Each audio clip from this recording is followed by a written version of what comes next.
Alright guys, so we are going to talk about my October wrap-up today. I finally got myself together and figured out how to do call pile, so I will be sharing some ratings with you this time. If you want a more detailed explanation of what call pile is, I will link G from Book Roast, who is the person that created Call Pile. I will link the video that I watched that explained it all in the description below. Go and check that out. Go and subscribe to her. She's great. But I'll just give you a very kind of quick rundown. She decided that she didn't particularly like the star ratings because she felt that it was, well, it is very subjective and your enjoyment can definitely skew one way or the other, your enjoyment of a book over and above other things to consider. So she put a list together which is called Call Pile, which is an acronym that stands for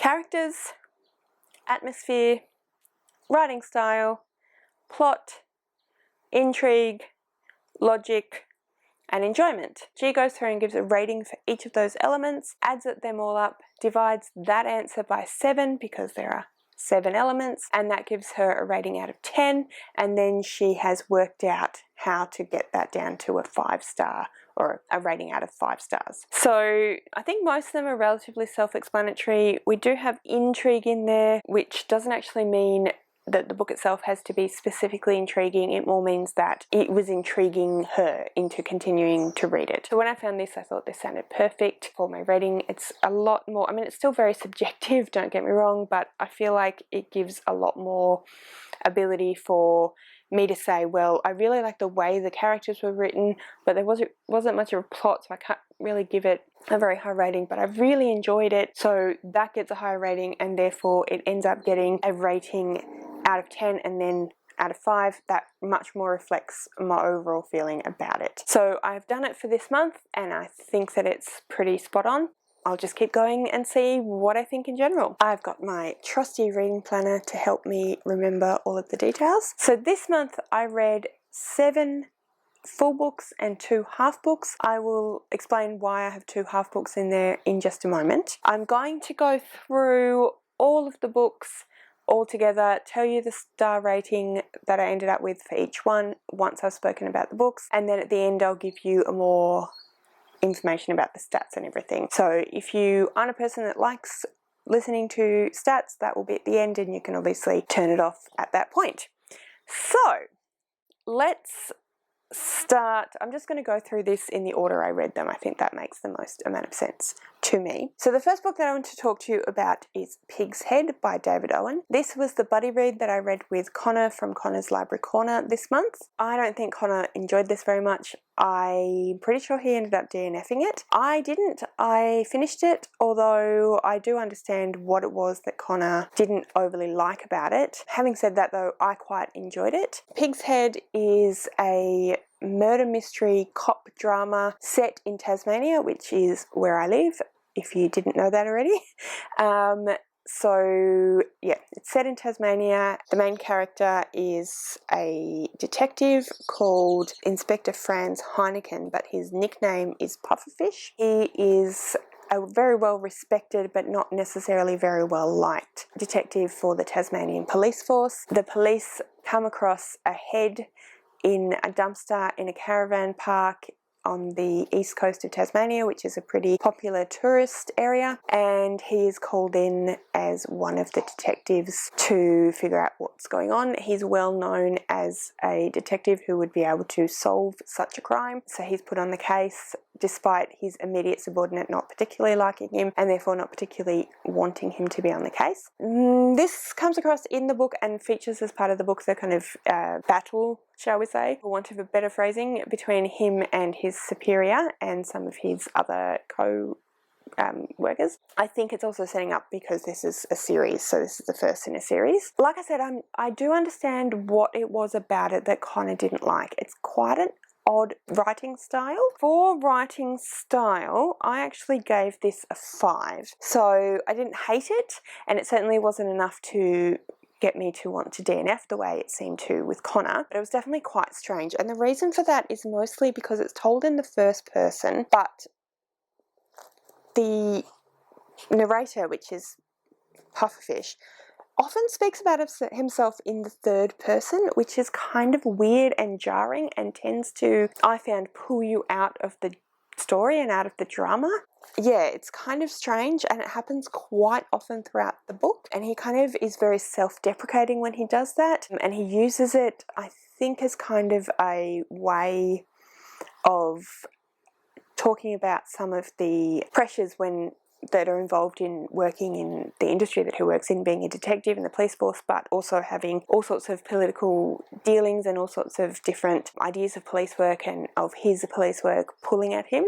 So I think that's why it's done, but it's just a very strange way of reading. It's not something I've ever come across before, that I'm aware of anyway. And yeah, I just found that quite strange. But there were other elements to this story that I quite enjoyed. I thought that the mystery element, the head in a dumpster in a caravan park, was very interesting, and the way that then that was developed, and the way that all the different sort of strings of different criminal networks and different situations were going on, and ends up being a lot more complicated than the initial head in a dumpster might suggest, although that's pretty weird in and of itself. So I thought that was really well done. I thought it was weaved really well together, and as a mystery story it held up really well. It was just that writing style was a little bit of a weird thing to read. You have to excuse me, I've got my other notebook down here to tell me what my ratings were and why. But overall I ended up giving it a 6.85 on the core pile rating. There are other areas that I thought were done quite well, most being atmosphere. I gave that an 8. I thought they evoked a really well-drawn atmosphere of Tasmania and Australia, but also police force in general, and what it would be like working within a police force, and the various different political manoeuvrings, different personalities, and how they would interact with each other in that sort of role, from what I would understand, which is very little.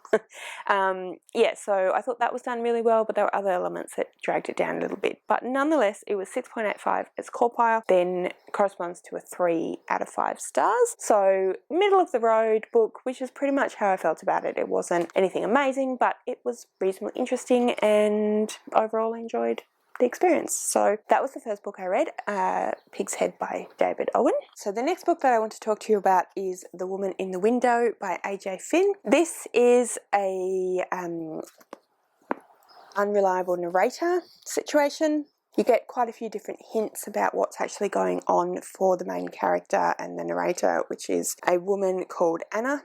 You get hints about what's going on for her and what her situation is throughout the story, but that's a big reveal at the end about what the truth of the situation is. I guessed what her situation was quite early on, but it's done well enough that the payoff feels like a payoff. It doesn't feel like I didn't find like you're being let down in any way by having figured that out, and it does definitely make the unreliable narrator work really, really well. So Anna is an agoraphobe, so she has been stuck in her house for I think about 18 months. When the book opens, she has lots of post-traumatic stress situation things going on, and she has some other issues as well happening. I'm trying not to spoil anything for you, so I'm just going to kind of fill in a little bit of the detail about what's on the back. So I kind of guessed her situation, but the overall twist at the end of the bigger picture,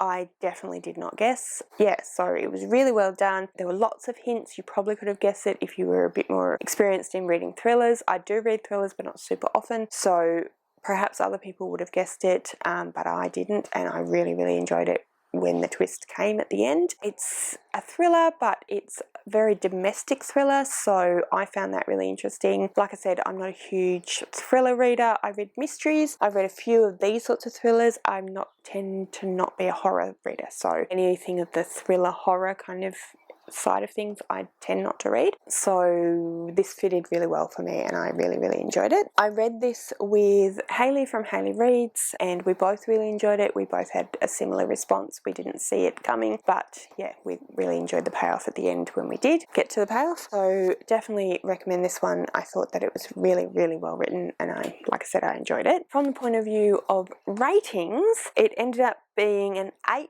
on Corpile, which means that it was a 4-star, which I definitely would say it was. The next book that I want to talk to you about is The Magic Strings of Frankie Presto. I had to return this one to the library, so I'll just put an image of it up here. This is a fantastical magical realism type book. It is about a guy called Frankie Presto who is a musician. He's a very, very good musician, becomes famous for a while, but has sort of a tortured relationship with music and life in general. And he ends up sort of going away from the limelight and ends up sort of disappearing from the limelight, but is still making music. He's still an amazing musician. I really, really enjoyed this one. I thought it was really well written. It's a little bit of a different sort of written book. It reminded me a little bit of The Book Thief by Marcus Zuzak. It is told from the perspective, or the main narrator is music, or musical talent in general, and he is telling the life story of, or it is telling the life story of Frankie Presto because Frankie is one of his, or its. There's some discussion from music's perspective about how, well, the personification of music tells us at the beginning of the story, well, near the beginning of the story anyway, that essentially when every human is born, that all of the sort of talents getting close to the baby, and the baby is reaching out, and whatever it is that the baby grabs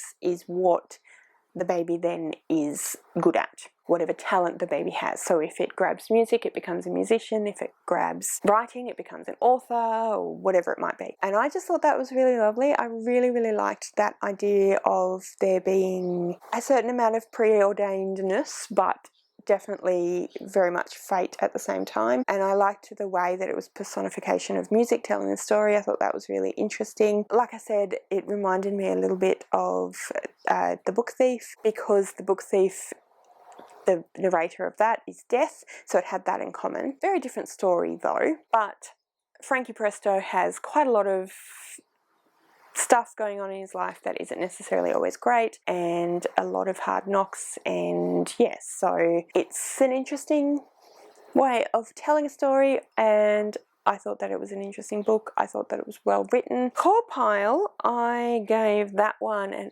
8.42, which also translates to 4 stars, but as you can see from the Corpile, it works out as a higher or lower, but then goes to a standard star rating. I don't know if that makes sense. But anyway, I gave it, 8.42. Corpile, which translates to 4 stars, which sounds about right to me. I didn't think it was the best book I'd ever read by any means. I definitely enjoyed it. That was one of the books that my parents gave me to read because this month was the We Choose Each Other's TBR. That was one of the books that my parents gave me to read, and I thought they chose a really great book for me. So thanks, Mum and Dad. Okay, so the next book that I want to talk to you guys about is Frankenstein by Mary Shelley. So I read Frankenstein because it was the book club pick for my in real life book club. Those of you that don't know, I have a book club. It is the Book into Film Club. Once a month, or thereabouts, we read a book and then we watch a corresponding adaptation of the book. This month, Frankenstein, we watched the 1994, I think, adaptation, which was directed and acted by Kenneth Branagh. Basically, the idea is that we compare and contrast, although to be honest, there's a great deal of snack eating and just chatting about life in general. Yes, so I read Frankenstein. I read most of it on my e-reader, but then on the last day, I still had probably about 30 pages or so to read, and I wanted to do some cooking. So I ended up listening to the last 5% on audiobook, and it was read by Derek Jacobi, who is an English actor. I actually really enjoyed listening. I thought Derek Jacobi did a great job. He has a really great voice, so I really enjoyed that, and I thought that was a really great way of experiencing it. I kind of wish I had listened to the whole thing on audiobook, to be honest, but anyway, I did not. I gave this one a 5.5 on the Corpile, and I gave it 3 stars. There were elements of the book that I really enjoyed. There were elements that I didn't enjoy overly much. So for those of you that don't know, Frankenstein is a classic written in the 1800s. Yes, written in the 1800s by Mary Shelley. It is often said that it's the first horror book or modern horror book. I can definitely see why that would be the case, but with a lot of classics, I find that the thing that it's supposed to be the parent of often kind of surpasses and dwarfs the parent or grandparent, just simply because they are very much products of their time. So what would have been very disturbing and scary back when it was written no longer is, in terms of scenes and the way it was written. Certainly in terms of the themes to do with playing God, to do with potential ramifications of science gone mad, and that sort of thing, it's still relatively disturbing. There are still definitely themes that can be considered horrifying, but the way it was written, the actual product in the end, isn't particularly scary. Having said that, before I did say that I don't really read horror, but I watch plenty of horror. Well, plenty. I watch horror movies and horror TV shows. Definitely can see why Frankenstein would have been horrifying, and I definitely would consider Frankenstein quite the horror genre book. But from a modern standpoint, it doesn't necessarily measure up, if that makes sense. But it wasn't just that. I have a bit of a love-hate relationship with classics. Some classics I love, some classics I'm not as much of a fan of, and I wasn't a huge fan of this one, but like I said, there were definitely elements that I did like, so it ended up with 3 stars, which is pretty middle of the road. The next 2 books that I want to talk to you about, I am doing in 2 because they came in this one volume, and they are Out of the Silent Planet and Perilandra by C.S. Lewis. These are the first 2 books in a trilogy written by C.S. Lewis. The third one is That Hideous Strength, which I have here as well. These are science fiction written in, first published in 1938, and they are definitely products of their time. I wouldn't say that I disliked Out of the Silent Planet. There were definitely elements that I really enjoyed about Out of the Silent Planet, and I definitely ended up finishing Out of the Silent Planet. Perilandra, I ended up DNFing, but there were definitely elements that I was really, really enjoying. But unfortunately, I just found that I just couldn't handle some of the stuff. This series of books is about a main character called Ransom, that's his last name, I can't remember his first name, who in the first book is kidnapped by these 2 other people and taken to Mars. And in Mars he escapes his kidnappers and the Martians who he thinks the kidnappers are sacrificing him to, and he ends up exploring Mars, and he ends up living for some time with some inhabitants of Mars that are creatures, so beasts, but are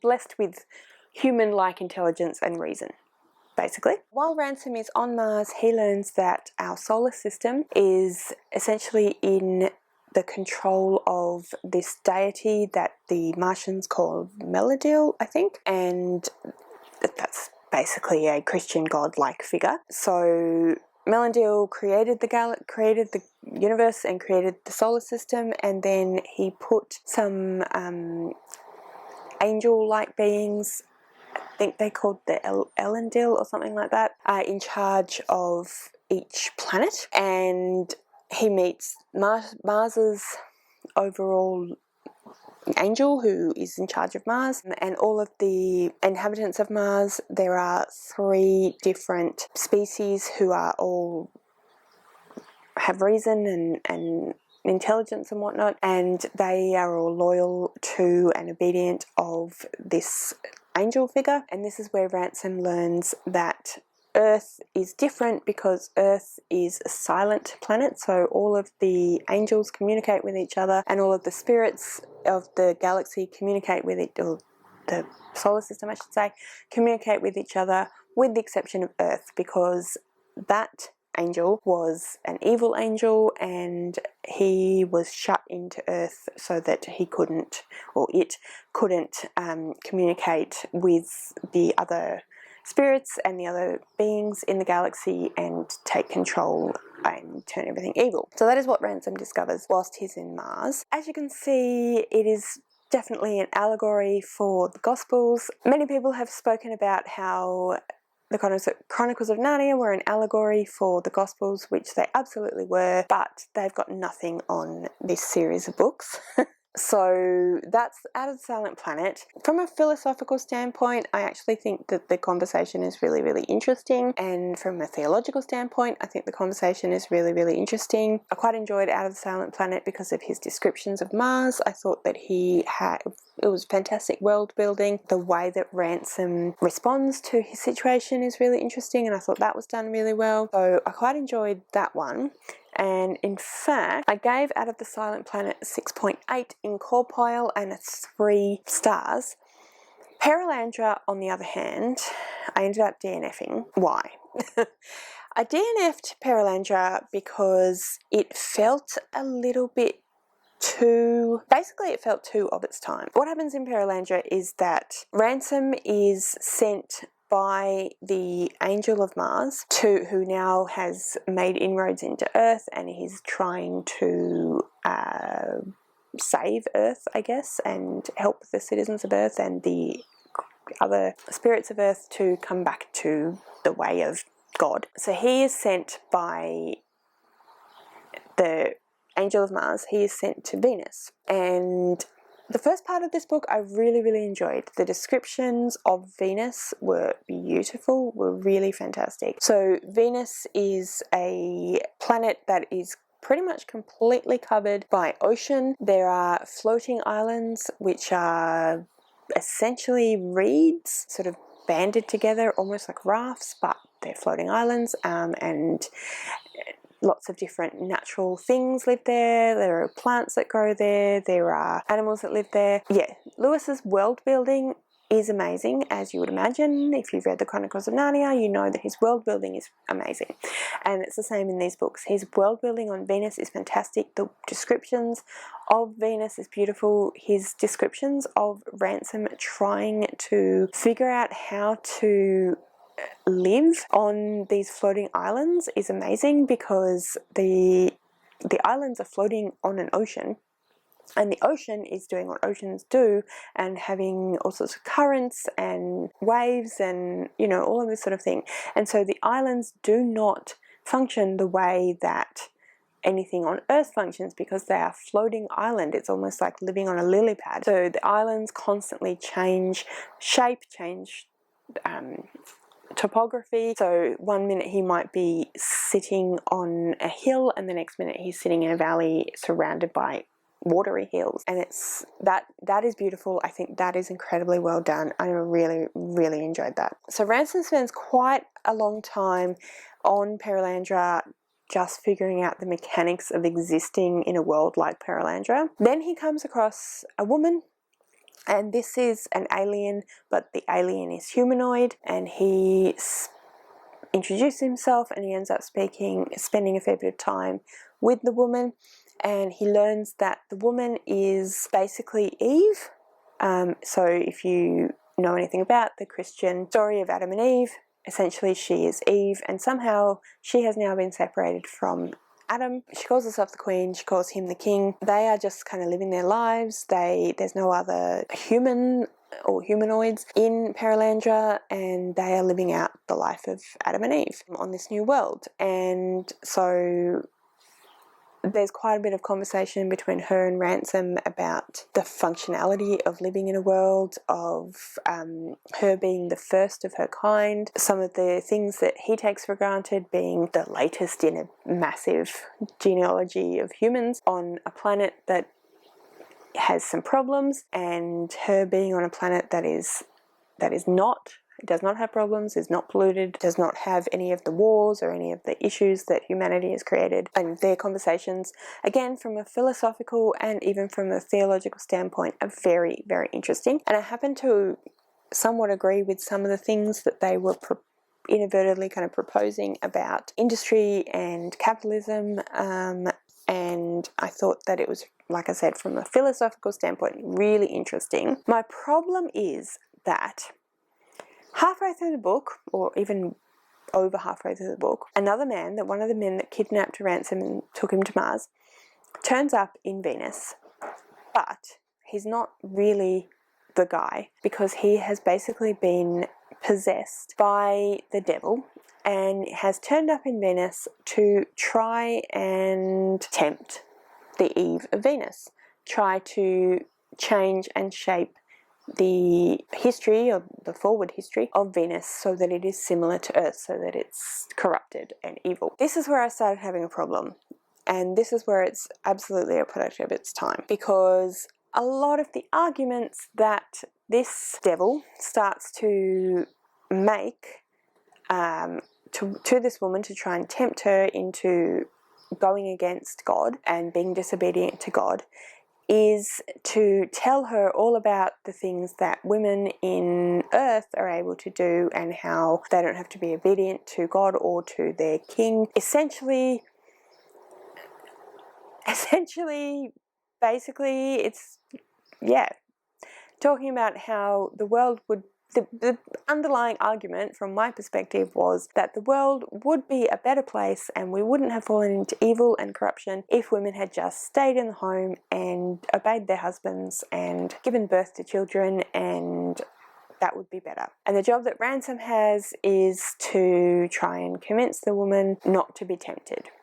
So he has to argue for obedience to her king and her husband and the bearing of children, and that's her job. I do not think this is the way that the world should be. I do not think that women should just get back in the kitchen and start having babies. I don't think that that is the root of all evil in the world. So this notion that Lewis is putting forward, I found really offensive, and therefore I couldn't continue reading the book. Unfortunately, because I was enjoying some of the conversations that were being had between the women and Ransom, and I was enjoying the world building, but I just really couldn't get on board with what was happening there. Given that I DNF Perilandra, I don't now want to go and read that Hideous Strengths for similar reasons. So that's those books. Next up we have A Few Right Thinking Men by Solari Gentile. This was another book that was suggested to me by my parents. It's on the screen because I read it on my e-reader. This is a historical mystery fiction. It is set in Australia, in New South Wales, in the 1930s. Ostensibly it's a mystery, although I found that there was a lot more political conversation than I was expecting. I really enjoyed this one. I thought that it was really well written. I thought that it was really interesting. Some of the political viewpoints were really interesting, and some of the history of politics in Australia during that time period was really interesting. I don't really know a lot about Australia in that time period. A lot of the history that I was taught in school, from the First World War through to the Second World War, was based around England and Europe, so I don't know much about my own country. Not great, but anyway. Yeah, so it was really interesting from that point of view, and like I said, I thought it was really well written. So the book is about a upper class landed gentry called Roland Sinclair. His family owns a few different properties, and one of which is a house in Willara, which is a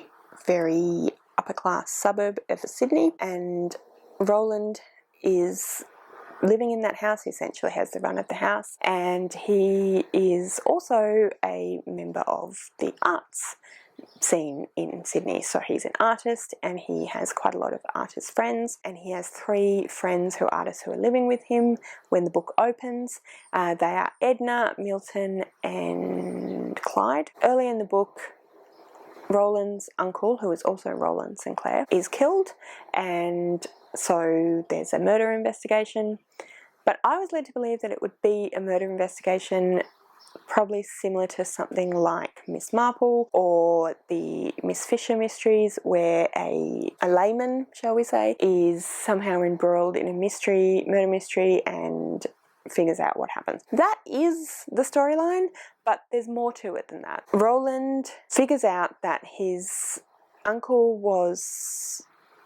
he thinks his uncle was killed by members of the New Guard, which is a sort of mostly semi-fascist organisation in Sydney, in New South Wales, mainly about trying to oust the communists, the Red Scourge, from Australia, from New South Wales in particular. Rowley thinks that his uncle was murdered by them, so he pretends that he is his painter friend Clyde, and he goes and gets himself into the movement of the New Guard so that he can spy on them and figure out if they killed his uncle. But because of that, there's a lot more about Australia's politics at the time and about the New and Old Guard, who are both different factions of a right-wing movement that is trying to get rid of the communists or make sure the communists in Australia don't take control. Premier at the time of New South Wales, Lang, was Labor, and they thought that Labor were communists, which they really weren't, but that's a whole nother conversation. Rowley kind of embroils himself in that in order to figure out what happened to his uncle. The whole big mystery to do with what happened to the uncle, but then also what's going on with the New Guard, and are they planning a coup and all this sort of stuff. So it's actually a lot more involved than I thought it was going to be. There's a lot more going on. I really enjoyed it. Like I said, I thought it was really interesting. I thought it was very well written. I definitely am intending to read the rest of the book, or some other of the books. I'm not sure how many Roland Sinclair mystery books there are, but there are quite a few, so I definitely would like to read some more at some point. So in terms of core pile, I don't appear to have given it. Let me just figure that out. So in terms of core pile, I gave it 7.7, which works out to be 4 stars. So yeah, I definitely thought that it was really interesting, definitely worth a read. So that was A Few Right-Thinking Men by Sulari Gentile. So the last book that I finished during this month was The Girl from Everywhere by Heidi Heilig. Again, I read this on the e-reader, which is why it's up here. I read this one as the group book for the Because We Can Readathon, which was a readathon that I did during the second last week of October. So I also read Perilandra as part of that, and I read half of the book that I'll discuss next. But anyway, the next book that I want to talk to you about is The Girl from Everywhere by Heidi Heilig.